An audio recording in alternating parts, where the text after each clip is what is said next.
Hey guys, welcome to another episode of Moonstrats. This is a series where I showcase a specific deck and get into a really detailed guide on how to strategize, land placement, card choices, and then I also play a sample match near the end of the video.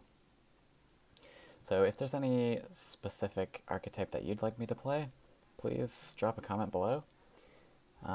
Also, if you want to jump ahead to a specific section, I will always leave timestamps in the description below.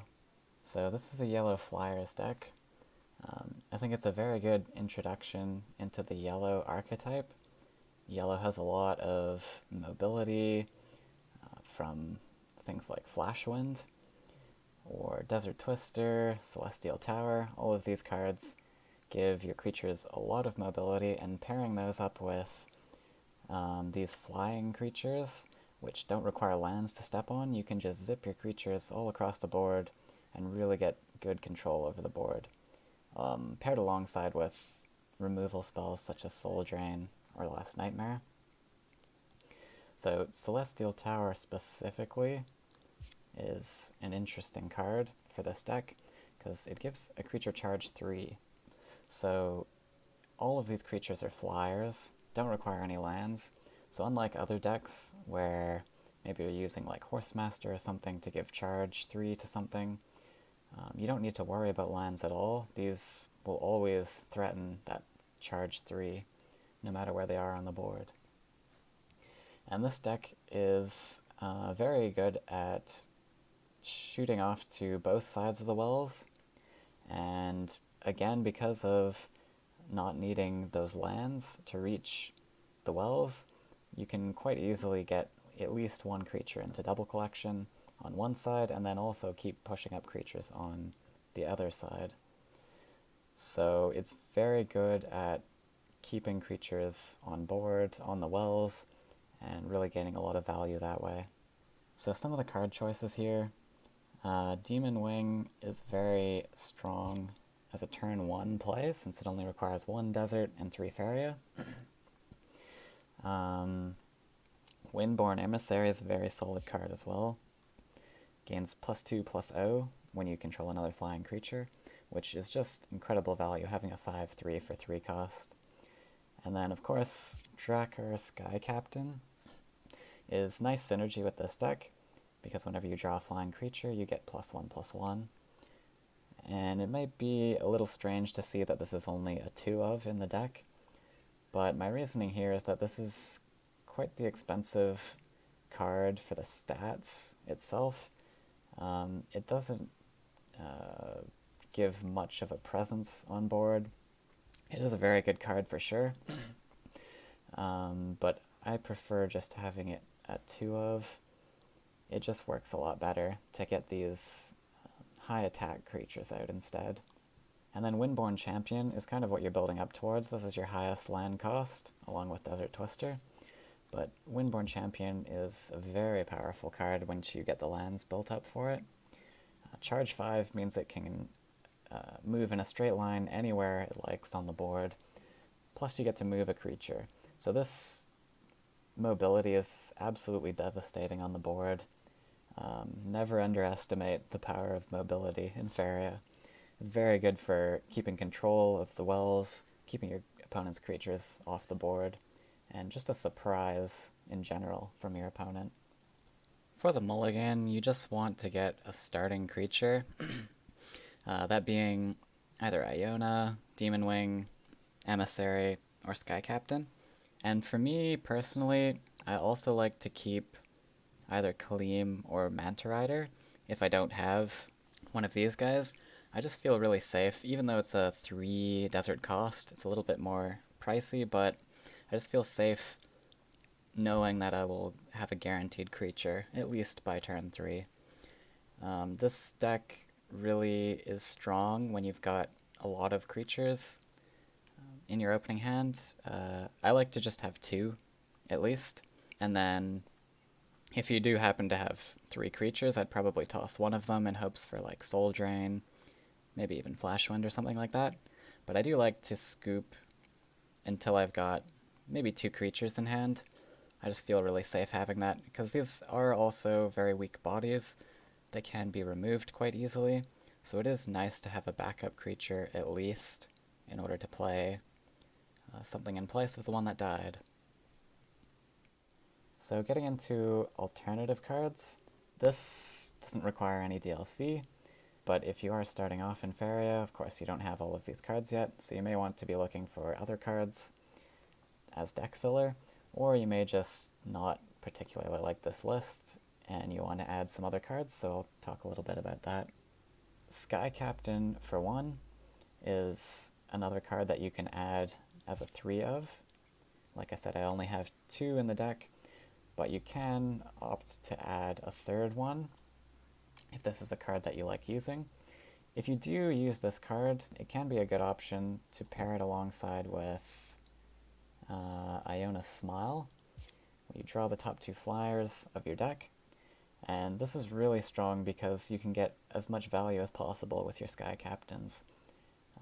They are quite a target once they're on the board. People want to deal with this above all else, so you want to try and get as much value before they're killed by your opponent. Another thing to note is that this is a prime Frog Tosser target. It's very good value for Frog Tossers, so that's another thing to keep in mind.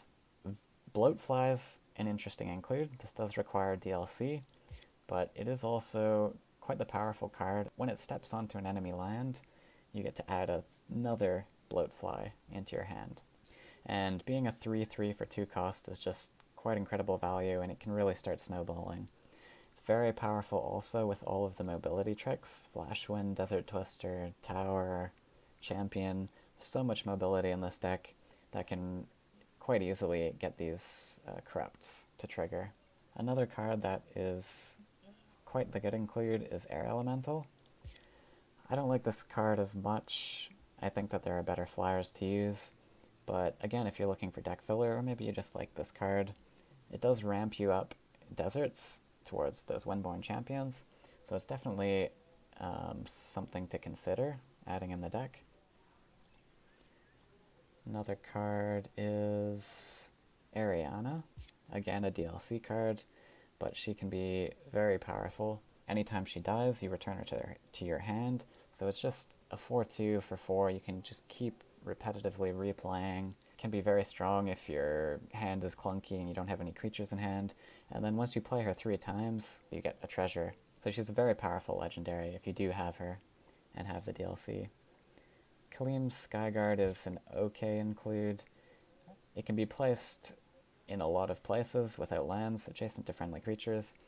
The only downside is it does only have 3 life for the 4 cost, but it's certainly a strong card that you can include in the deck. Another interesting include is, well, here's Barter. So this is one of my favorite cards. You get to discover an event from your opponent's deck, which means you get an option of 3 cards from your opponent's deck, and you get to pick one of those. And it becomes wild, costs 2 less, which means it just discounts the cost you spent to play Barter. This is just so strong to me because you have an option of whatever event you want, and generally all decks have some pretty powerful events in them. So maybe your opponent's playing buffs, they could have Elderwood Embrace and Runin's Guidance, and you can pick whichever one you want based on the current situation you're in. So I really like this card, and if you do have the DLC, I'd highly recommend including this in the deck. And then another card I wanted to talk about, I think it's a 3 cost. Baron Sky Vulture. This is a cool card to include. You get to destroy a creature with 1 life and drain its attack.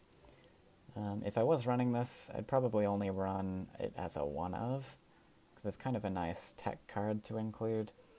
It does require 4 deserts, which is a little bit to get up to, but it's quite the swing.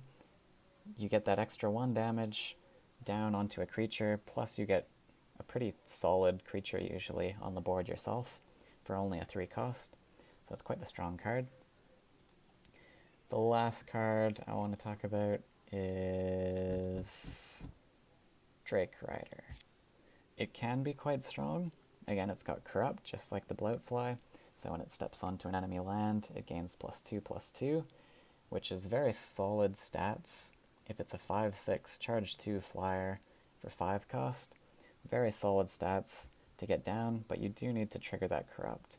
And before that corrupt triggers, it's only a 3/4 body that you've invested 5 Faeria into. So it can get punished very hard. Again, Frog Tosser's the ideal target for this, and it just feels very sad getting tossed, or any type of removal. Choking Sands kills this as well, and a lot of removal cards are just really good value. If you can get it to stick for one turn and get its corrupt to trigger, then it can be quite strong though. So that's pretty much all the cards that I wanted to cover. Now I'll talk a little bit about the land placement. Land placement for this deck is kind of interesting.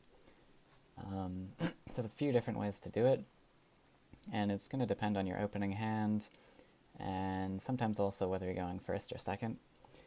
But the general land placement for this deck is going to be with a desert starting in the center, and then on your second turn, you'll put a desert off to the side, drop one of your flying creatures,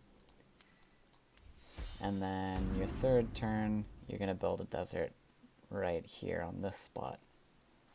So in this position, your flyer here is allowed to collect off of this well, and then you build your second desert, drop another flyer, and now you're threatening both sides of the wells already. And this is like how I was talking about earlier, how you don't need to build these lands up towards the wells at all. Your flyers can just fly there, and you can start building your lands off to the opposite side already. And this land placement is also quite powerful with this deck, because it's a bit more aggressive, as opposed to being off to the sides like this. And these aggressive lands means that your flying creatures are just that one step closer to your opponent's creatures, which is really strong paired up with mobility tricks. It just lets you very quickly get to your opponent's creatures and start controlling the board that way. And then after you've built these 3 lands here, most likely you're going to build up to your 5 deserts by putting on the well here and here, making sort of a V formation. This is a pretty solid land formation, but there is another thing to consider. You do have desert twisters in your list, so it can be quite strong to have a desert up aggressive right by their face, so that you can teleport one of your creatures there in the future and smash into face. So you can get this desert quite easily a lot of the time because of all the mobility tricks. You can zip your creatures, try and get onto one of your opponent's lands, and drop that 5th desert right by their face. Of course, you never want to build more than 5 deserts if you don't have to, so try and keep that in mind as the game goes on, trying to get your creatures up towards your opponent's face and dropping that aggressive desert. But this isn't the only formation. There are some other formations based on other cards in your hand, so I'll talk a little bit about that as well. Now, if you have a Demon Wing in your opening hand, this is a little bit interesting because it is a turn 1 play. So instead of building your desert in the center here, you want to build it off to the side so that you can play it right away into collection spot. And then from here, your deserts are kind of going off to the sides instead of center. Like I said before, center is a little bit better, but getting a turn 1 collector down is definitely the better option if you have that. Next turn here, because I've also got Sky Captain in my hand, I get to collect, drop a desert here, and play Sky Captain because I'll have 4. If this does get answered, which is highly unlikely, but maybe a punishment comes down or something, I would probably +1 to play the Sky Captain. I think it's very important that you get Sky Captain down as soon as possible and start collecting that value off of your draws. The last land formation that I want to show you guys is if you do decide to run Air Elemental. So it's not in this list, but if you do decide to run it and you go second, getting the Explorer card, all of the elementals can be played turn 1 when you have the Explorer card. So this is a very powerful opener as well. So I would go Explore in the center in this case, desert to the side and play Airly here, so that he's in collection spot, but then I'd drop the desert on the opposite side. So this way you're still building that same formation that I talked about earlier. You're not investing into any one side, allowing collectors to be dropped on this side, even if this creature gets dealt with. Just threatening both sides of the wells using this formation. And this can also be used if you have Sky Captain in hand as an opener. Obviously you don't get the desert, but I would go Explore, Desert, and then Sky Captain on that land. And that's also a very powerful opener. If you happen to have Air Elemental and Sky Captain, definitely go for the Sky Captain first. Land acceleration doesn't really mean anything. Sky Captain, as soon as possible, is always what you want to be doing. Alright, so let's get into a match now, and see how to play around with this deck.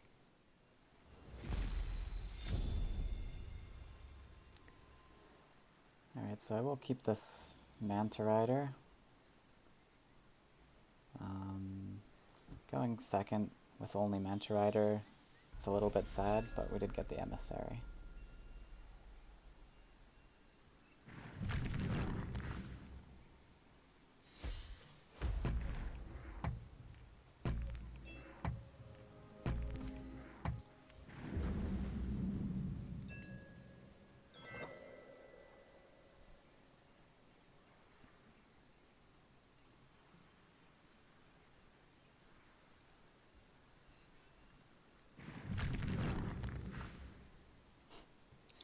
Roaming Yaks.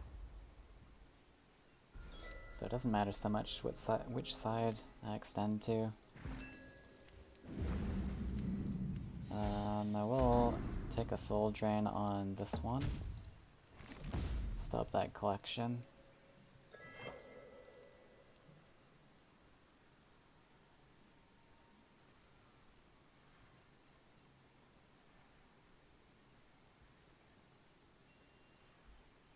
Do we get to play one of these Manta Riders next turn? Yeah.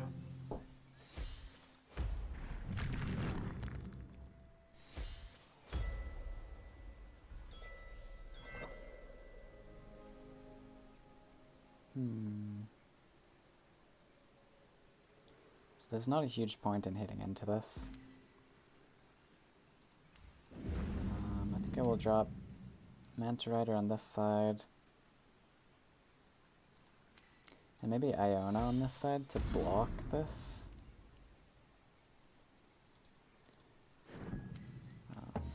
Iona can't be attacked, so makes it a bit awkward for the combat creature to work around.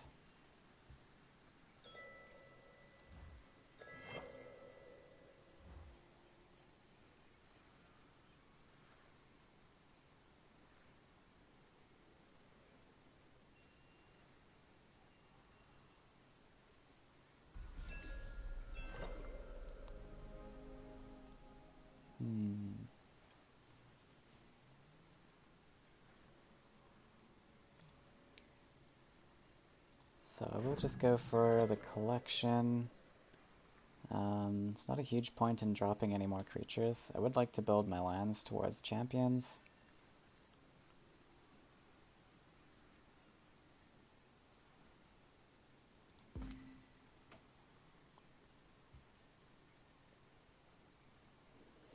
Yeah, there's not a lot I need to do right now, so I'll build this desert, push up here.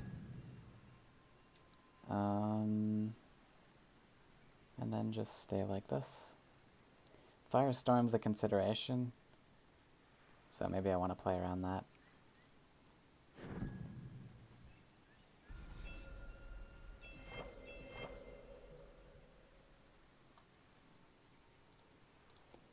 Hellfire.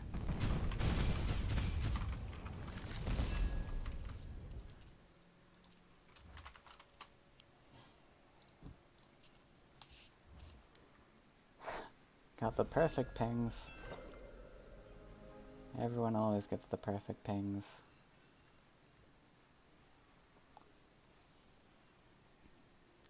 Champion is nice. This also gives me the option to play both if I push this up to collect.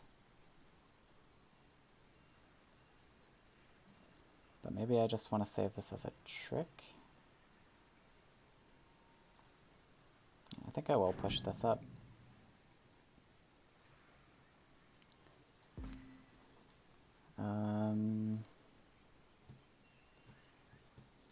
I kind of want Champion to come down here to threaten his face. Because he is playing Burn, I'd like to get face hits in now as soon as possible. And this Manta Rider, I might just set up everything on this side.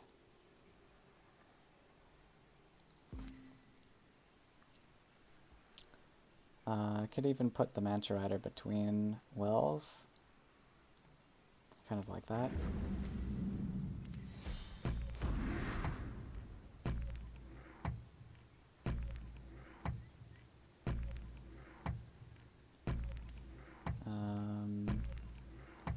Playing out of range is generally the play, but this kind of, I don't know, this kind of means he can't drop a creature here. He has to deal with the little manta that spawns afterwards. But maybe going here was a little bit better. I need to get Soul Drain if I wanted a better trade there. Oh, he didn't hit into it.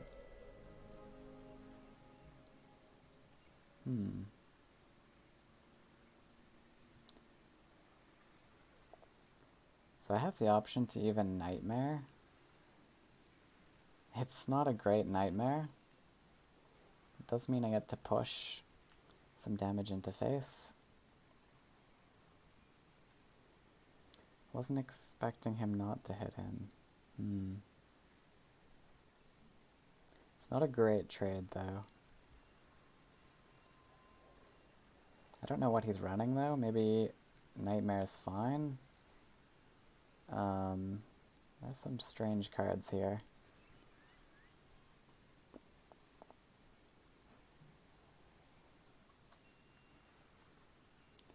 So if I do Nightmare, I'm Nightmaring this for sure.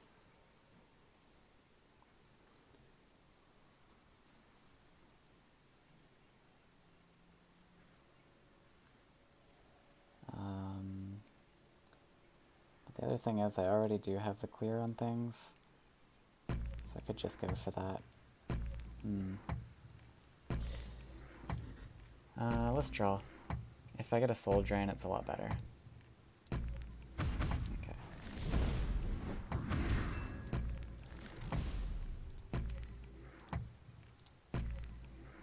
It's not really a point in playing anything else.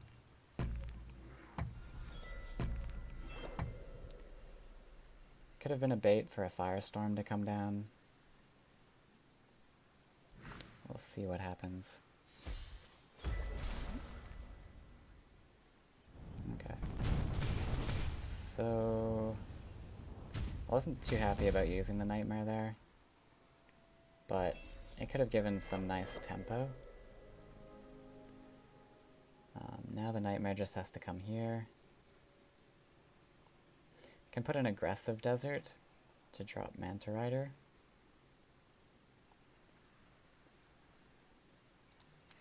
So I think I'll go for that.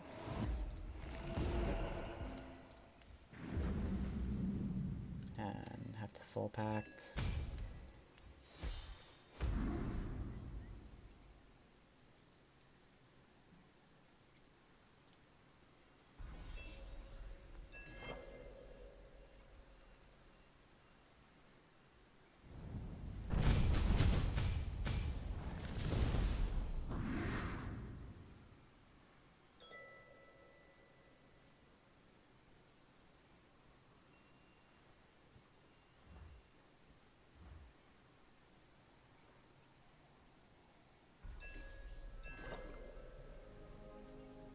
Let's just draw. Soul Drain's nice to see. And get my life up a little bit.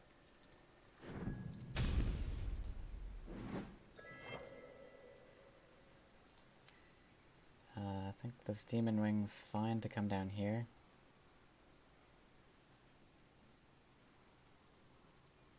Nothing to really favorably soul drain just yet.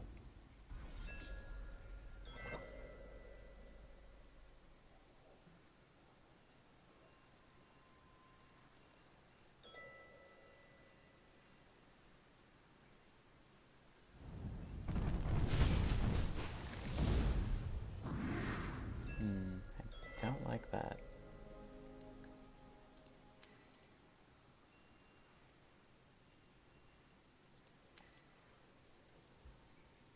So the Sky Captain needs to go defensive somewhere. I'll just put it here for now. And we'll draw into a Kaleem. Soul Pacting's a little bit scary, just to drop Kaleem.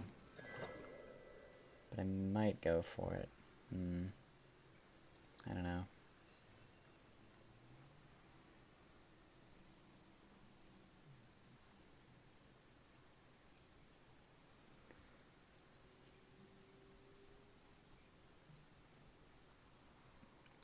I think I need this as sort of a tempo play to play this Kaleem down. Assuming I survive Soul Drain, can spruce up my life a little bit. If I was going down to 3, I'd be a little more terrified of Flame Bursts.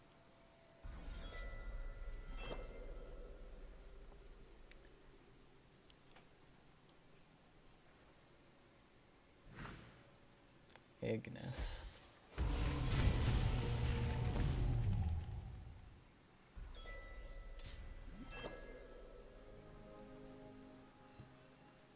Okay, so we'll draw here again.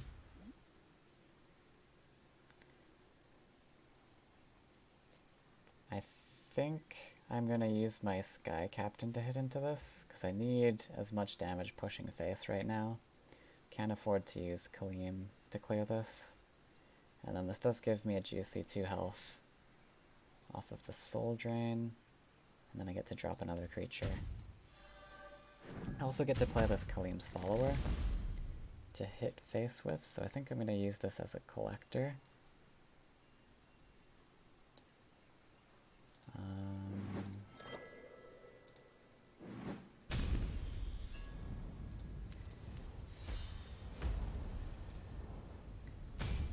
And then play the Sturdier Body as an emissary right on face.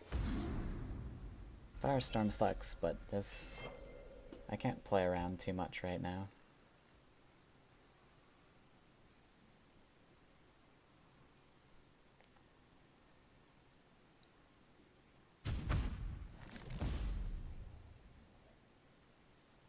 Well played. Alright. So, there you have it with Flyers. Hope you got to see quite a bit with that. Even got to see Kaleem's proc go off. That doesn't happen super often. Kaleem is quite a nice card just as like a double collector with that charge too. But it is nice every so often to get that follower down as well. So that was Yellow Flyers. Again, like I said at the start of the video, if you guys have a certain archetype that you want me to try out next and make a strategy guide for, please let me know in the comments below. But other than that, thank you for watching, and I'll see you guys next time.